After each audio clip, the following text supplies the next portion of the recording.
தினம்தோறும் விளக்கேற்ற நல்ல எண்ணெய் இதயம் நல்லெண்ணெய். அண்மை செய்தியை பார்த்துக் கொண்டிருக்கிறோம். வங்கக்கடலில் புதிய காற்றழுத்த தாழ்வு பகுதி உருவாகியுள்ளதாக வானிலை ஆய்வு மையம் தெரிவித்துள்ளது. இதன் காரணமாக நாளை டெல்டா மாவட்டங்கள் உள்ளிட்ட 9 மாவட்டங்களில் கனமழை பெய்ய வாய்ப்புள்ளதாக தெரிவிக்கப்பட்டுள்ளது. தெற்கு இலங்கை மற்றும் அதனை ஒட்டிய தென்மேற்கு வங்கக்கடல் பகுதிகளில் நிலவிய வளிமண்டல மேலடுக்கு சுழற்சியின் காரணமாக இலங்கை கடலோர பகுதிகளுக்கு அப்பால் உள்ள தென்மேற்கு வங்கக்கடல் பகுதியில் ஒரு காற்றழுத்த தாழ்வு பகுதி உருவாகியுள்ளது. ஒரு நாளைக்கு வடமேற்கு திசையில் மெதுவாக நகர்ந்து செல்லக்கூடும். இதன் காரணமாக நாளை கடலோர தமிழகத்தில் ஒரு சில இடங்களிலும் 17ஆம் தேதி முதல் 21ஆம் தேதி வரை ஒரு சில இடங்களிலும் இடி மின்னலுடன் கூடிய லேசானது முதல் மிதமான மழை பெய்யக்கூடும். தமிழக கடலோர பகுதிகள், மன்னார் வளைகுடா மற்றும் குமரிக்கடல் பகுதிகளில் நாளையும் நாளை மறுதினமும் சூறாவளி காற்று மணிக்கு 35 முதல் 45 கிலோமீட்டர் வேகத்திலும் இடையிடையே 55 கிலோமீட்டர் வேகத்திலும் வீசக்கூடும். எனவே இப்பகுதிகளுக்கு மீனவர்கள் செல்ல வேண்டாம் என அறிவுறுத்தப்பட்டுள்ளது. அண்மை செய்தியை பார்த்துக் கொண்டிருக்கிறோம். வங்கக்கடலில் புதிய காற்றழுத்த தாழ்வு பகுதி உருவாகியுள்ளதாக வானிலை ஆய்வு மையம் தெரிவித்துள்ளது. இதன் காரணமாக நாளை டெல்டா மாவட்டங்கள் உள்ளிட்ட 9 மாவட்டங்களில் கனமழை பெய்ய வாய்ப்புள்ளதாக தெரிவிக்கப்பட்டுள்ளது.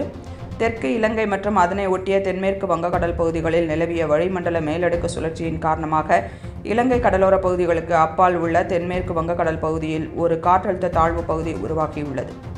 ஒரு நாளைக்கு வடமேற்கு திசையில் மெதுவாக நகர்ந்து செல்லக்கூடும். இதன் காரணமாக நாளை கடலோர தமிழகத்தில் ஒரு சில இடங்களிலும் 17ஆம் தேதி முதல் 21ஆம் தேதி வரை ஒரு சில இடங்களிலும் இடி மின்னலுடன் கூடிய லேசானது முதல் மிதமான மழை பெய்யக்கூடும். தமிழக கடலோர பகுதிகள், மன்னார் வளைகுடா மற்றும் குமரிக்கடல் பகுதிகளில் நாளையும் நாளை மறுதினமும் சூறாவளி காற்று மணிக்கு 35 முதல் 45 கிலோமீட்டர் வேகத்திலும் இடையிடையே 55 கிலோமீட்டர் வேகத்திலும் வீசக்கூடும். எனவே இப்பகுதிகளுக்கு மீனவர்கள் செல்ல வேண்டாம் என அறிவுறுத்தப்பட்டுள்ளது. அண்மை செய்தியை பார்த்துக் கொண்டிருக்கிறோம். வங்கக்கடலில் புதிய காற்றழுத்த தாழ்வு பகுதி உருவாகியுள்ளதாக வானிலை ஆய்வு மையம் தெரிவித்துள்ளது. இதன் காரணமாக நாளை டெல்டா மாவட்டங்கள் உள்ளிட்ட 9 மாவட்டங்களில் கனமழை பெய்ய வாய்ப்புள்ளதாக தெரிவிக்கப்பட்டுள்ளது. தெற்கு இலங்கை மற்றும் அதனை ஒட்டிய தென்மேற்கு வங்கக்கடல் பகுதிகளில் நிலவிய வளிமண்டல மேலடுக்கு சுழற்சியின் காரணமாக இலங்கை கடலோர பகுதிகளுக்கு அப்பால் உள்ள தென்மேற்கு வங்கக்கடல் பகுதியில் ஒரு காற்றழுத்த தாழ்வு பகுதி உருவாகியுள்ளது. ஒரு நாளைக்கு வடமேற்கு திசையில் மெதுவாக நகர்ந்து செல்லக்கூடும்.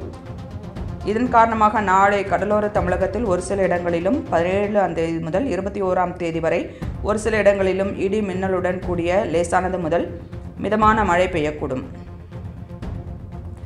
தமிழக கடலோர பகுதிகள், மன்னார் வளைகுடா மற்றும் குமரிக்கடல் பகுதிகளில் நாளையும் நாளை மறுதினமும் சூறாவளி காற்று மணிக்கு 35 முதல் 45 கிலோமீட்டர் வேகத்திலும் இடையிடையே 55 கிலோமீட்டர் வேகத்திலும் வீசக்கூடும். எனவே இப்பகுதிகளுக்கு மீனவர்கள் செல்ல வேண்டாம் என அறிவுறுத்தப்பட்டுள்ளது.